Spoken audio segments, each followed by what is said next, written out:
Join us on a mystical journey as we seek the signs in the sky.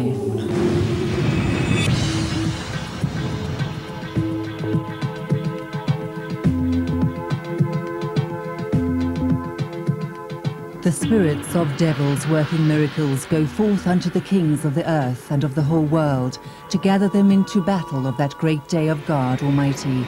And he gathered them together into a place called in the Hebrew tongue Armageddon. Megiddo, the Greek name for Armageddon, a name which probably evokes the most fear or unease out of all the prophecies documented in the book of Revelation, no matter what one's faith or lack of it. The superimposition of modern-day minefields on soil that is biblically earmarked for the greatest war of all is a sinister reminder of the apocalyptic threat which some believe could manifest before the first decade of the 21st century comes to pass. Well, here we are, Nikki, on top of the hill of Megiddo, the place where the great last battle of the world is supposed to be fought. I hope it's not now. Well, it could be soon, you don't know. There's these prophecies in the book of Ezekiel. And he talks about how the different tribes are going to be gathered against Israel. And he says here that they're led by Gog, the chief prince of Meshech and Tubal. Which countries in particular? Yeah. Well, there's Persia, well, that's obvious.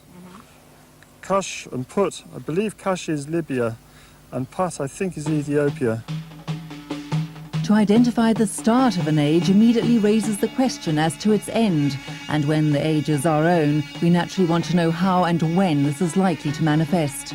To help unravel the hidden keys to this mystery, we pick up at the start of Adrian's tour, in Egypt.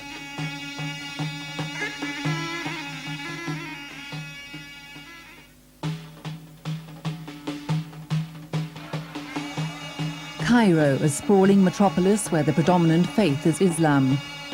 Downtown and the environs display a paradoxical mix of old and new, wealth and poverty.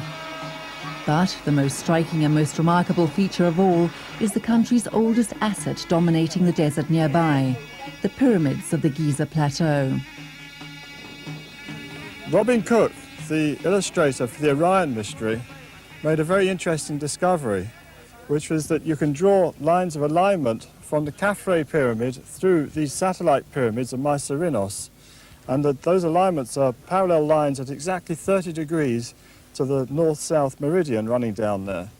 And interestingly, if you follow that alignment down, it points to the position where in 10,880 BC, when the Stargate was in its southerly position, the belt of Orion would have set.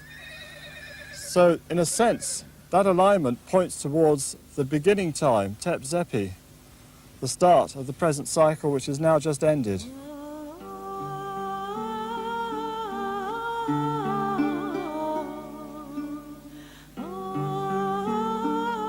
Although the buildings of the pyramids can be attributed to Imhotep, he was actually a student of the one who designed them, Hermes. While he is regarded not only as the god of writing who invented the hieroglyphics, or the language of the gods, he was also the teacher who brought the sciences of sacred geometry and architecture to humankind. For Maureen Purcell, an American structural engineer from Philadelphia, it was the catalyst that prompted her to join the Egypt leg of the expedition.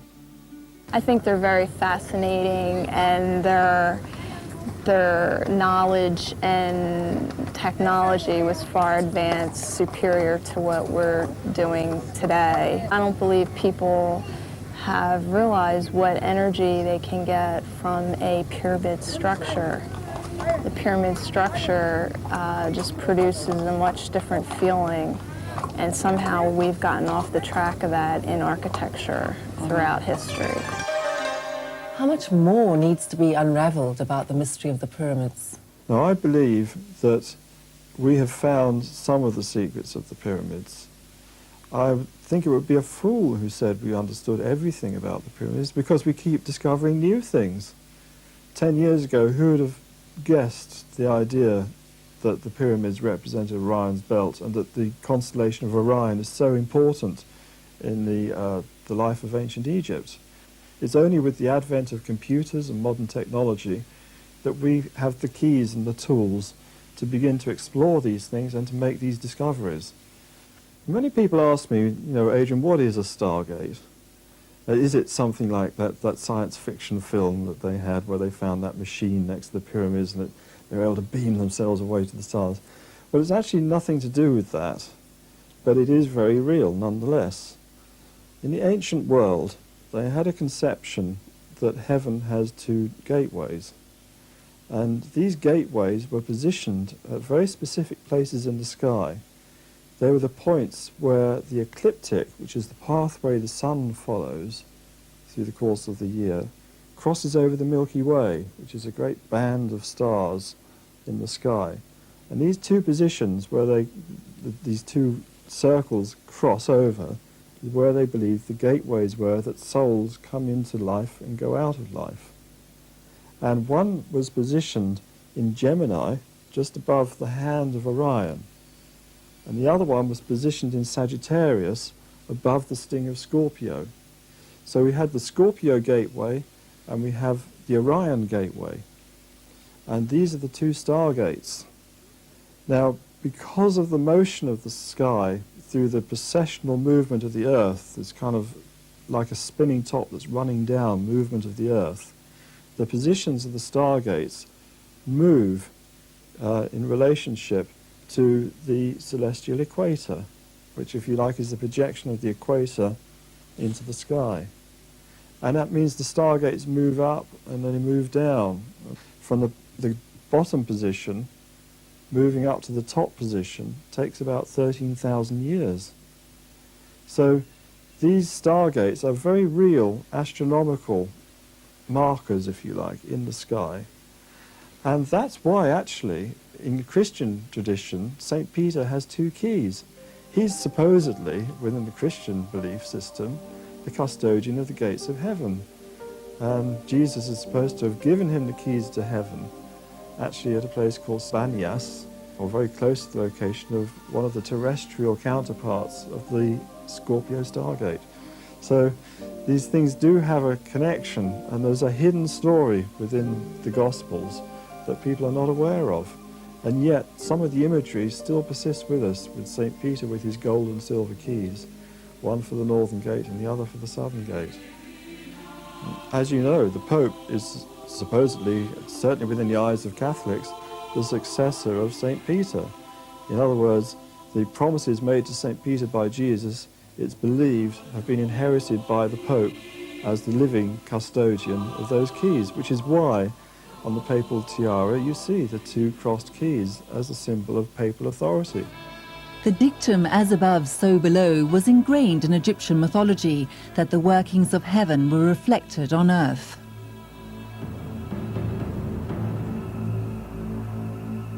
The writings contained in the ancient Hermetica are ascribed to Hermes Trismegistus, the Greek name for the Egyptian god of knowledge, Thoth, who is known to the Hebrews as Enoch.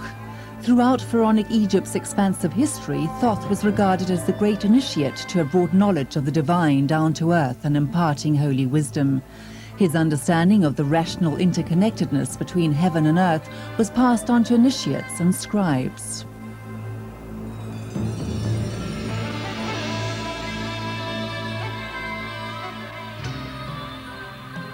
The Christian words, "Thy will be done on earth as it is in heaven," raise questions about the subtle parallels associated with two apparently different faiths. I personally feel that a lot of what is now Christian and under the cover of Christian symbolism is actually Egyptian and comes from Egypt. The Ankh, the symbol of life, becomes the cross of Christianity.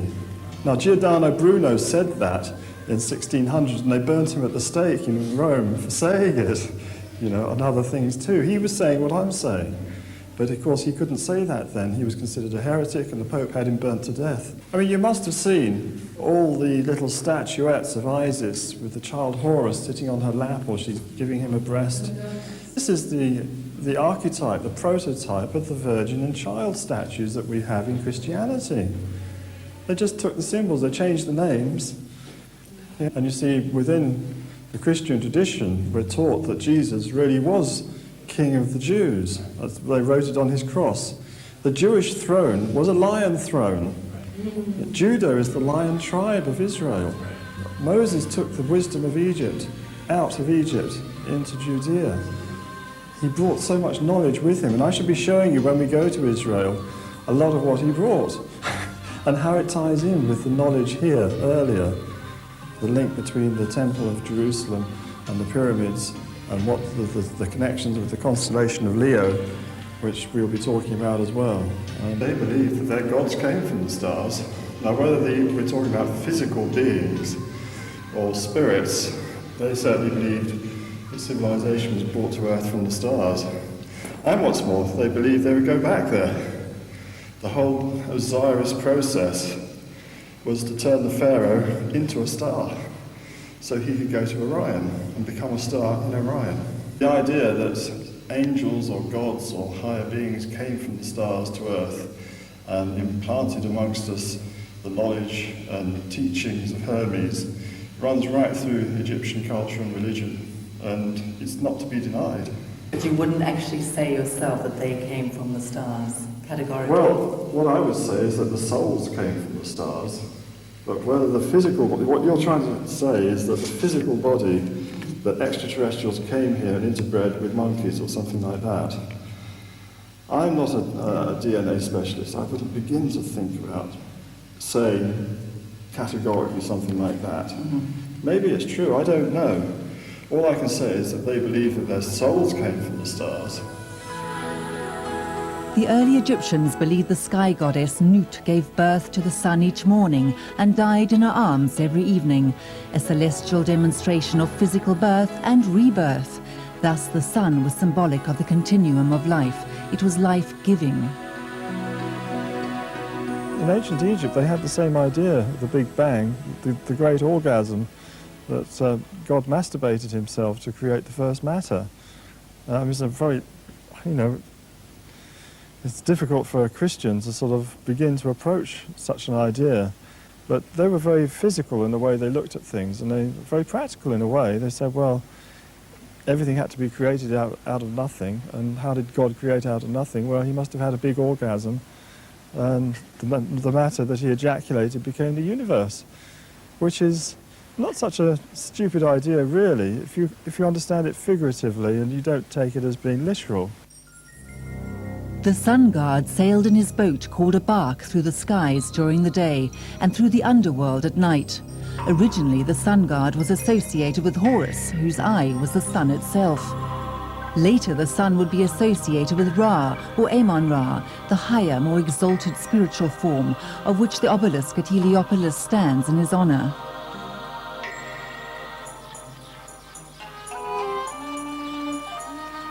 The charming little town of Heliopolis appears caught in a time warp of days gone by.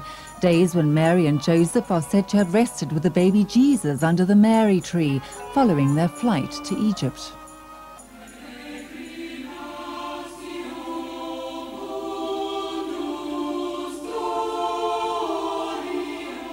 It is also the site of the Phoenix and the obelisk of Sesostris I, a somewhat paradoxical religious juncture embracing both Christian and Muslim faiths. Adrian believes that the obelisks function as shadow clocks or chronometers, recording the progress of the years and counting down to the end of the current age. Flamboyant Egyptologist Sohaila Hussein elaborates on the significance of the obelisk, which also honors the sun god Ra. Always there is a top of, like the Bambin top, the pyramid top, and there is a belief, which I believe, that they cover them with gold for the reflection or electrum. To me, it has a whole different meaning, a whole different understanding and interpretation. People ask, why do they put up obelisks? Well, I'll tell you why. This place where we're at, Heliopolis, the chief priest here of Anu was called the Chief of the Watchers. And his role, he was an astronomer. His role was to keep time and to watch the risings and settings of stars and the sun and the moon and to keep the calendar. And basically this pillar or obelisk would be used for that purpose. But there's more to it than that. If you imagine a pillar of the correct height standing here, and you can see that there must have been an obelisk here because you can see the outline trace of where one once stood.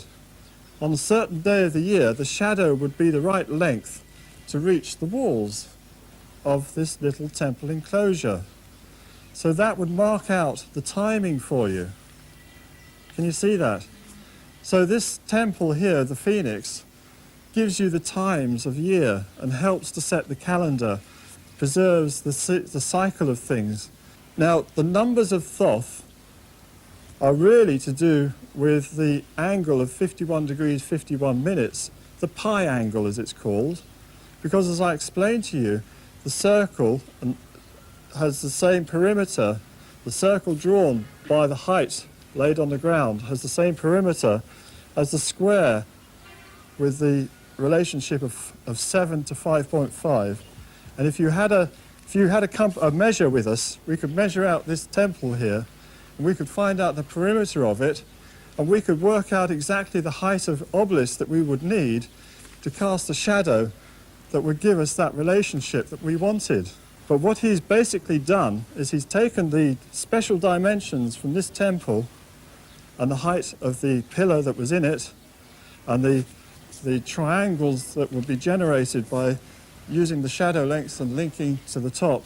And he's made an expanded version 40 times in each direction as large. So his pyramid would be 64,000 times in volume the imaginary pyramid that you could draw here.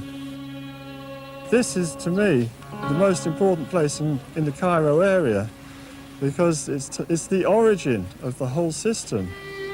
And it's the place where the high priest lived, you know, to do this work.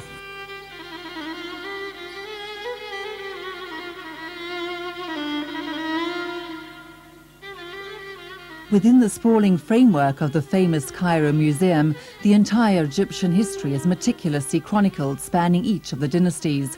The archaeological treasure trove of original artifacts provides a fascinating and educational insight into one of the most sophisticated and mysterious civilizations of all time. And Upper and Lower Egypt were brought together into one kingdom, its single capital at Memphis. And thereafter, one of the roles of the pharaoh was to maintain the unity of Egypt. And the other role of the pharaoh was that of maintaining law and order. So he is guided by the hawk of Horus, who's actually like an entity working through him. He is the medium for Horus, and the Horus hawk guides him in his role as king, governing Egypt. Ben stones, otherwise known as pyramidions, crowned many of the pyramids. Adrian believes that the mysterious stones also represent the seed or semen of Atom Re, the sun god or cosmic creator, which symbolizes the Egyptian link to Orion. It's believed that the original Ben stone of Heliopolis was actually a meteorite, and that they put this meteorite on top of a pillar of Atom. Later on, they made sort of fake ones out of black stone like this, which is the same as the sort of capstone on top of an obelisk, you know, the sharp point. And of course the pyramid shape later was adopted for the pyramids.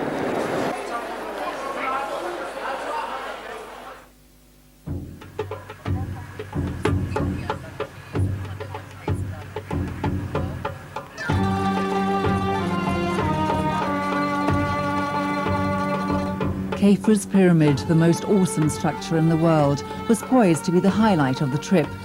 For it is on its crest that the summer solstice sun is expected to sit tomorrow, June 21st. It bears testimony to the ancient Egyptians' strong link to the celestial world above. Its precise astronomical coordinates in relation to the Orion constellation will signify the symbolic opening of the Stargate. The significance of that angle, I believe, is that in 3100 BC, roughly, when the Temple of the Phoenix was built, that angle would have corresponded with the Regulus conjunction, the lion heart. And the symbol of the circle and the square is the symbol of spirit in matter. The circle represents spirit, eternity, and the square represents physicality. And so this pyramid, in a sense, represents incarnation, the incarnation of Horus. But it has other significance as well. The three pyramids together represent the belt of Orion. And this one represents Al-Nitak, the lowest of the stars of the belt of Orion, Delta Orionis.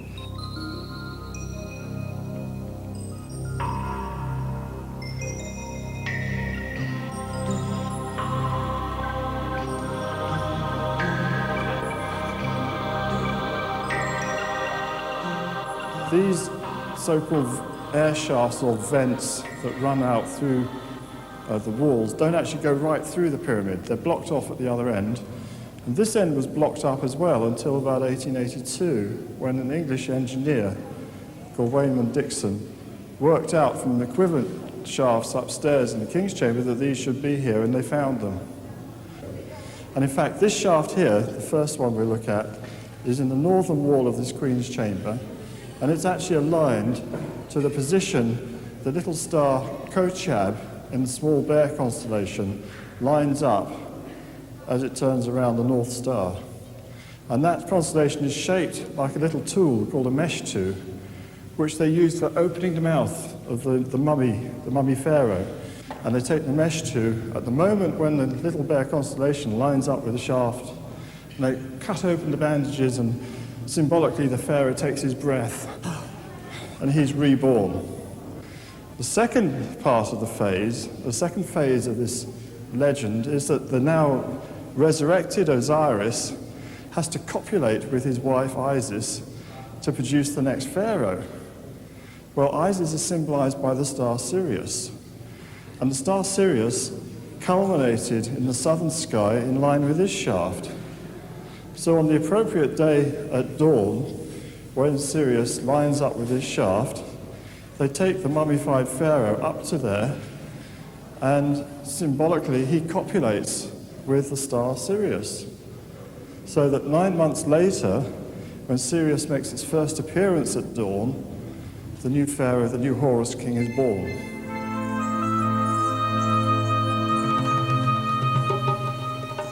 How much opposition have you been subjected to? We have had opposition from various Egyptologists, some of whom I think have felt that we weren't going through correct channels, or who felt that this is opening the floodgates on what they would call pyramidiacy, the so-called pyramidology, which has always been considered a bugbear as regards studying pyramids.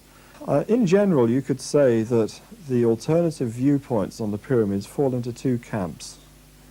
There are those who believe that the pyramids were built either by space people, or that they are some kind of strange machine operating different energies like a battery or something, or a suction pump to draw up water. These kind of really quite offbeat theories, you could say.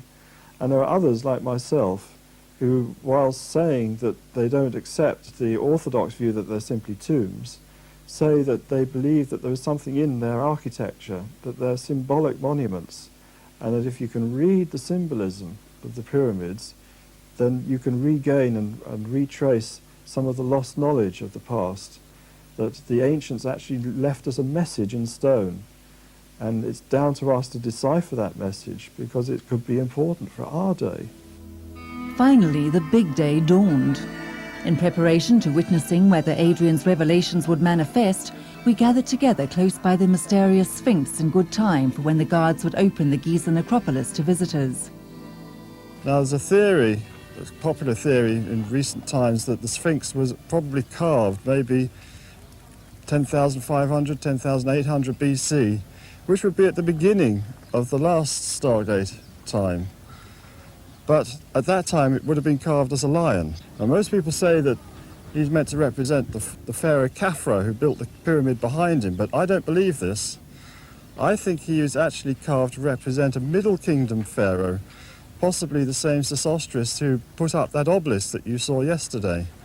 Around about 1800 BC, the head star of Orion, the little group of stars that make up his head, was aligned and rising due east, exactly in line with the Sphinx. So I think the Sphinx represents the union of Leo and Orion. What about the theory of the second Sphinx, the lost Sphinx? Yeah, that's a modern theory that's come up. It's the idea that there were really two of these. You see, there should always be two lions guarding a gateway. And if this is a guardian of a gateway, where's his companion? Well, looking up there are a few clouds, but I don't think that's going to be a problem to us. And I checked with the computer again last night, and I'm very confident that it's going to manifest the way I say. And we will see the sun sitting on top of the Khafre pyramid at 11 minutes past 10, so we'll see.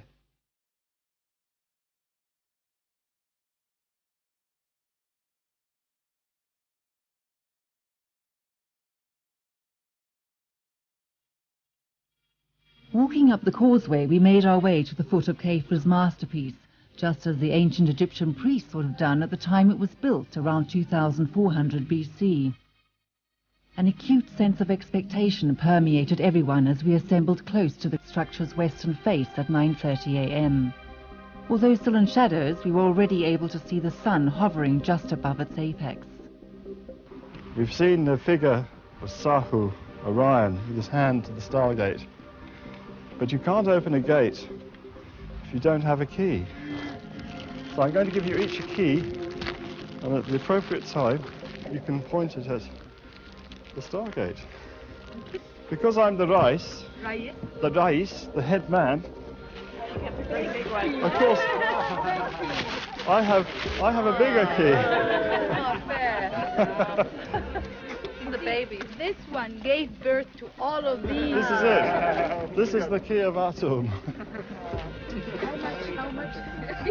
Lucky charms, crystals, pictures of Mary, whatever, all in the centre. Ladies and gentlemen, we're gathered here together behind the Khafre pyramid, maybe for the first time in 4,500 years that people have consciously done this at the summer solstice to observe this cosmic event of the sun crossing over the very tip of the pyramid and pouring down its rays of light, the ankh of life, to humanity. And I want you to know that we're representing the whole of mankind here, standing here at this great moment, the opening of a Stargate, which I believe represents the beginning of the new age, the beginning of a new phase in our civilization, as the sun sits over the hand of Orion and symbolically the Stargate is opened. And in a couple of minutes we're going to stand there at the foot of the pyramid in silence, and we'll point our ankhs, our symbolic keys, the key of life, at that pyramid, and at the tip of the pyramid at the sun. And I think you will find that you will feel something special. I already feel it standing here. I don't know if you feel it. I'm getting tingles all the way up and down my spine, through my feet at this moment. It works, it's true. We've proved it. Yeah, we get a little closer, and in the centre, we have a few minutes left. It should be about 10 past 10, the actual opening of the Stargate. The sun will be a little higher, it will be in the centre. That lasts a couple of minutes. So the exact centre of the event. Yeah, can I bring you all together? This is the event. Once the shadows finally receded and the sun sat atop the pyramid, it would symbolize, as the ancients believed, the victory of light over dark. It's going. Yeah. It's moving. Yeah, so we're right there, are we? That's right on the edge. We should take a picture of the shadow. Can you imagine what this feels like to me? Yeah. To have discovered this and prove it. Okay, I'm going to climb up here and I'm going to open that Stargate.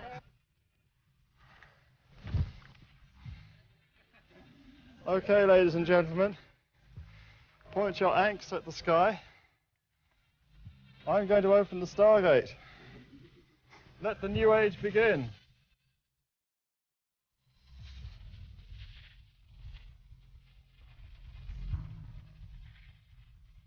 So how do you feel? It worked, Adrian. How can I describe it, you know?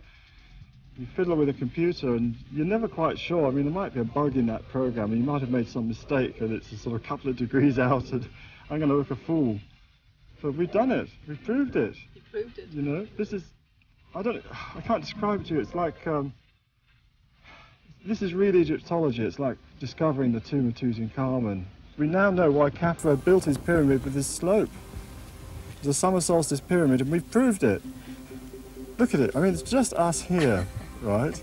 This is the major summer solstice monument of Egypt, but nobody knows it. So it's just a small bunch of us foreigners here gathered to witness this event. Do you think the mindset will change with the Egyptologists? I hope so. I mean, they can deny connections with Atlantis, They can deny the Orion correlation theory with the three pyramids and Orion's belt, but you can't deny this. It happens. We've seen it. It happens. The sun sits on that pyramid at the solstice as it crosses the east-west axis. حكاية الشمس وهي واقفة فوق الهرم كده يوم 21/6 أنا اللي كنت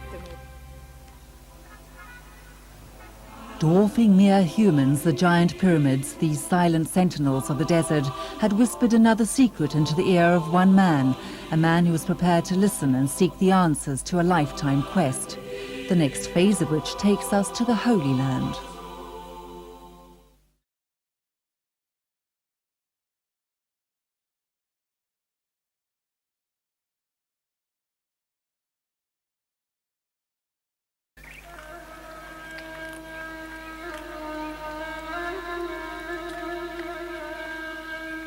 Seven days later, in the heart of the holy city of Jerusalem, we strolled down to the Golden Gate area near the Mount of Olives just before the break of dawn.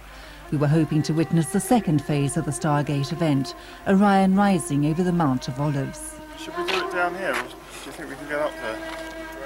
Yes, sure.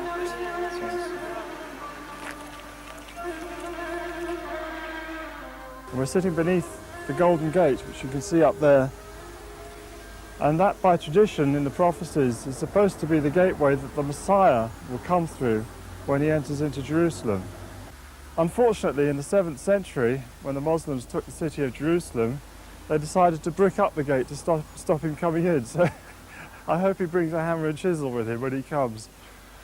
But anyway, we're gathered here to watch the sunrise, which is going to come up over the Mount of Olives almost any minute, really. And we've been able to watch the moon with Saturn and Jupiter very beautifully in the sky. The two planets have now disappeared, it's just the moon that's left. And we know from the computer that Orion's belt will be rising with the sun over the Mount of Olives. And as he rises, so as in the prophecies, his feet are on the Mount of Olives. Because it says in the book of Zechariah that his feet stand on the Mount of Olives. And as he rises up, so he'll be followed by 4 other lights, including the sun, of course, giving us the 7. And we have the situation described in the book of Revelations of the great being, the Alpha and the Omega, the first and last, standing amidst the 7 candlesticks. The Alpha and the Omega is, of course, a description of Orion, because the Alpha position is the gate, the Stargate, when it's in the south, 10,880 BC, and it's now in the Omega position, 2000 AD. We'll take a quiet moment and just contemplate the situation.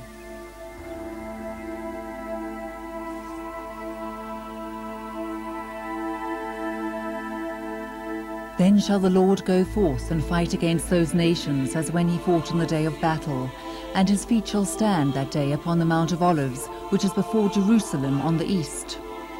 And the Mount of Olives shall cleave in the midst thereof toward the east and toward the west, and there shall be a great valley, and half of the mountain shall remove toward the north, and half of it toward the south. Right, that's the situation. As we've got the moon, Saturn and Jupiter, which are now quite high up, and on the horizon the sun, coming up with the belt of Orion exactly in the east. And then we have Mars, Venus, and Mercury following the sun. First that foot comes up over the Mount of Olives, and then that one. Yeah. Can you also explain the connection between Orion in Egypt at this time? If we were in Egypt, standing by the pyramids, it would be exactly right for the light to shine down the slopes of the Great Pyramid in just the same way it did for the Khafre Pyramid when we were there a week ago. So this is actually Great Pyramid Day, which is very interesting because the Great Pyramid of Khufu has significance for all this. The Greek name for Khufu is Cepheus, and I see that as the same root name as Kephas, which is what Jesus called Peter in Aramaic. And if you look across at the Mount of Olives, at the foot of the mount, you've got this actually fairly modern church, the Church of All Nations, next to the Garden of Gethsemane, with the very ancient olive trees.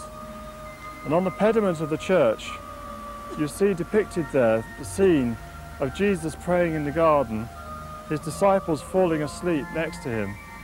But above him is the cosmic figure of the Alpha and the Omega, who in this case symbolizes the cosmic Christ, and he's actually holding the symbols of the Alpha and the Omega. And you can think of this as being related to Orion rising over the Mount of Olives. It's very clear.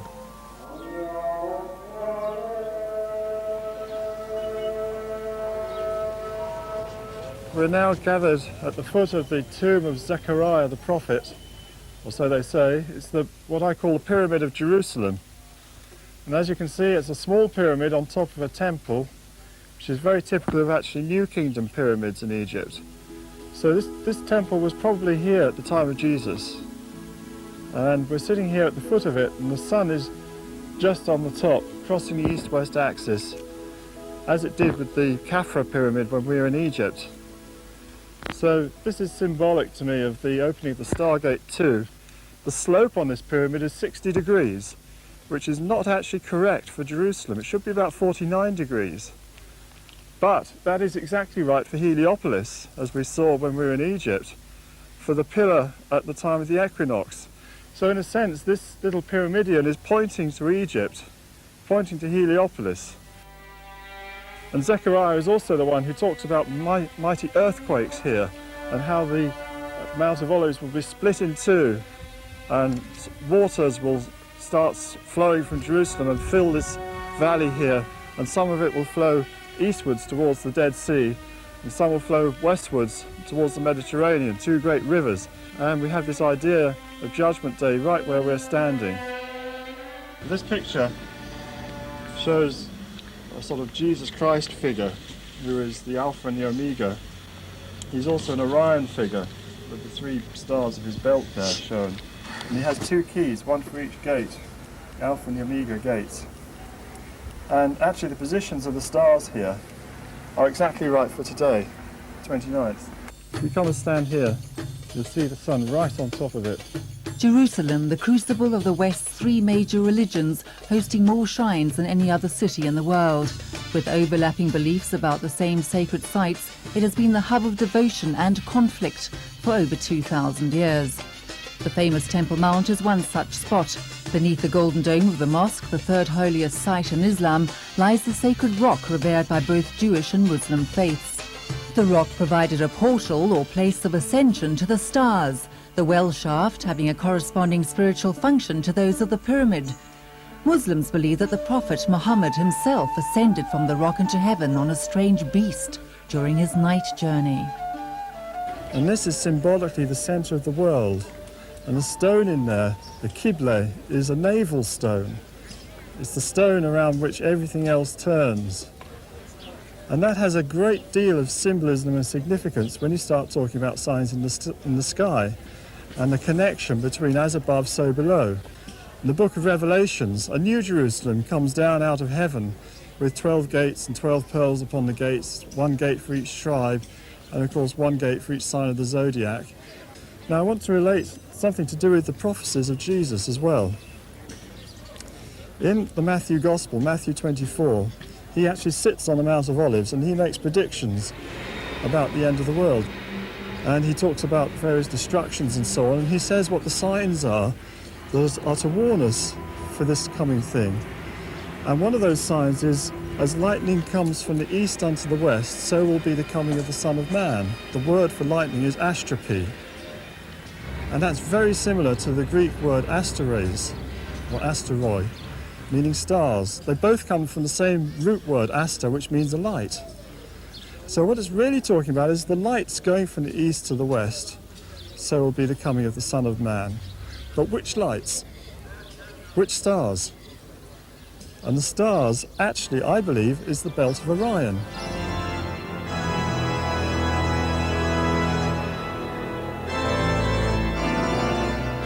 All through this Jesus' life is symbolized by the sun in its various positions in the sky.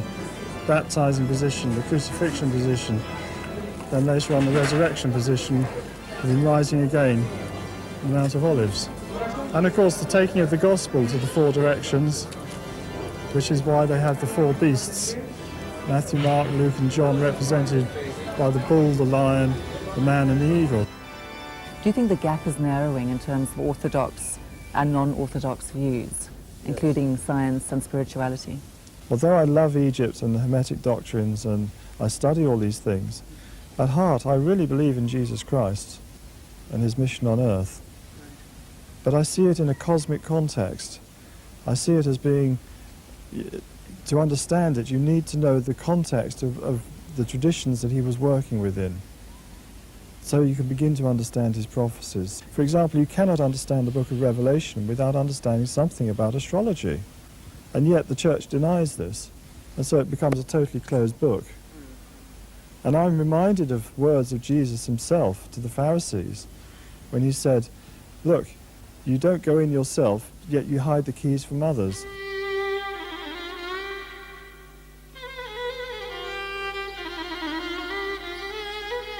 Near the caves of Qumran on the northwestern shore of the Dead Sea in the Jordan Valley is where the phenomenal discovery of the famous Dead Sea Scrolls are located. It is also where 2 other Stargates are positioned. And the angels, they were believed to have come down on Mount Hermon at the sources of the Jordan. And the other Stargate is where the Jordan runs into the Dead Sea. And that is the Orion Stargate.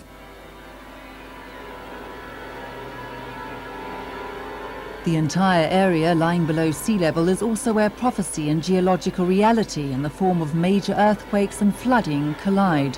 Yet another sombre reminder of biblical prophecy. Running all the way up here along the Dead Sea, right up the Jordan Valley, right up to Tiberias, Lake Tiberias, and up to Mount Hermon is this great rift, which carries on from the Red Sea right down into East Africa with the Great Rift Valley there. It is a major feature where 2 plates, tectonic plates, meet. And this is an earthquake zone. This is Armageddon Valley down here, which also is a subsidiary fault line from the main one. That's where we were the other day. Yeah, around here. And then you have the connecting Jordan River running down to the Dead Sea. And in this area, opposite Jericho, is where the other Stargate would be. But it wouldn't take a huge amount of an earthquake down this area to open this up, and then the water would come flooding in from the Red Sea and fill up all this land between here right up to here. You would have this area would become a great tongue of water connecting up with the Red Sea. And if we had a second earthquake along the Jezreel Valley across here to Haifa, you would have a link with the Mediterranean. Over 2 decades ago, Adrian had a most profound vision of what may come to be in the future. Back in 1973, when I was in America, and I saw the symbol of the Great Pyramid with the symbols of a crescent, the Star of David, and a cross. That is of Islam, of Judaism and Christianity, superimposed one on the other on top of the pyramid. And it symbolized the unity of those faiths. They would find their unity through the ancient mysteries of Egypt, symbolized by the Great Pyramid. And we've been seeing that on this journey, when we've seen the sun, the source of all light and life on this planet, sitting over the Khafre pyramid.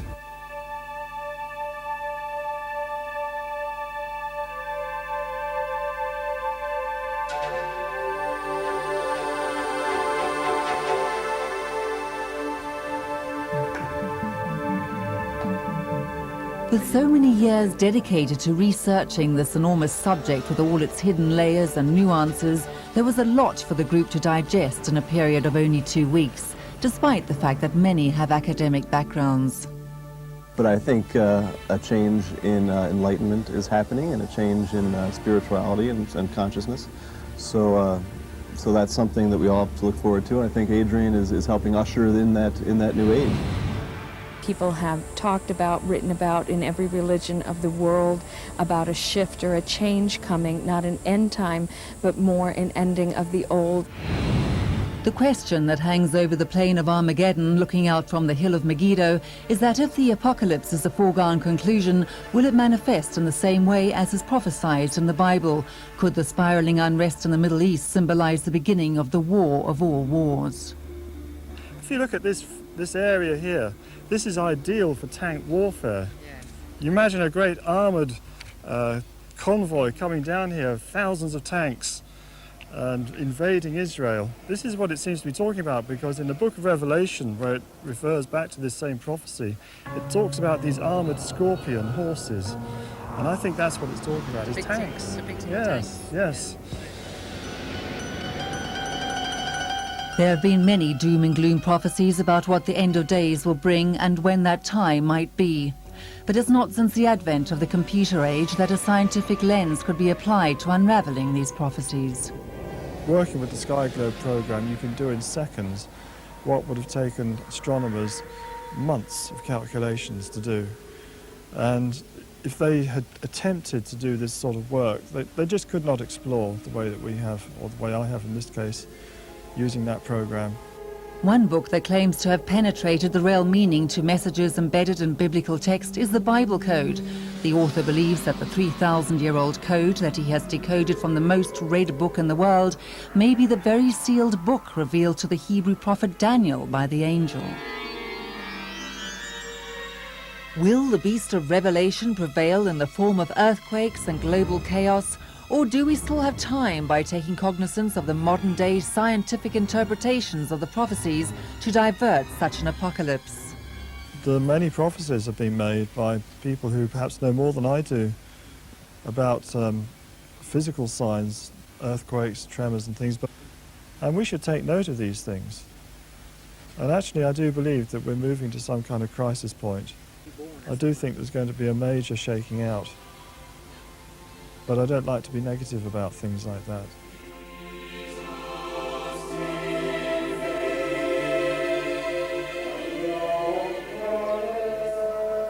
The unassuming, humble little church of the first ascension on top of the Mount of Olives is believed to be the original site for the ascension of Jesus to heaven, and where he prophesied would be the same place he would return.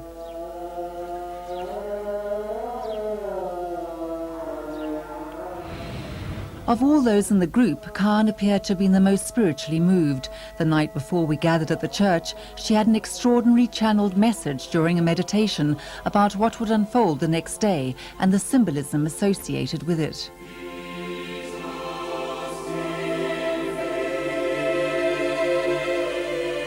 What I received, or what I saw in both visions and in hearing, was Christ was leading symbolically through a portal or a gateway. He called it the gateway of the Lamb. I believe this is where we went through when we walked through this church this morning. And also I was told to look for the birds, that would be a symbol of an ushering in of what biblically would have been called the sign of the Holy Spirit, which I would call in ushering a new age of consciousness or awareness or a spiritual opening. She burst into tears, and she said that she knew that was the place that she had been told. And sure enough, pigeons came in and they were flying around above us. Of course, the pigeon, or dove, is symbolic of the Holy Ghost.